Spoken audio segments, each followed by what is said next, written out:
O'zbekistonning barcha viloyatlarida qanday ob-havo bo'ladi? Assalomu alaykum hurmatli tomoshabin.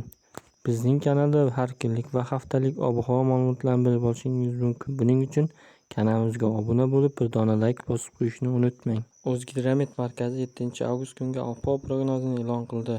Unga ko'ra, Qoraqalpog'iston Respublikasi va Xorazm viloyatida havo biroz bulutli bo'ladi, yog'ingarchilik kutilmaydi. Harorat kechasi 18-23 daraja, kunduzi 32-38 daraja bo'ladi. Buxoro, Navoiy viloyatida havo biroz bulutli bo'ladi, yog'ingarchilik kutilmaydi. Harorat kechasi 20-25 daraja, kunduzi 34-39 daraja bo'ladi. Toshkent, Samarqand, Jizzax, Sirdaryo viloyatida havo biroz bulutli bo'ladi, yog'ingarchilik kutilmaydi. Harorat kechasi 18-23 daraja, kunduzi 33-38 daraja bo'ladi. Qashqadaryo va Surxondaryo viloyatida havo biroz bulutli bo'ladi, yog'ingarchilik kutilmaydi. Harorat kechasi 20-25 daraja, kunduzi 35-40 daraja bo'ladi.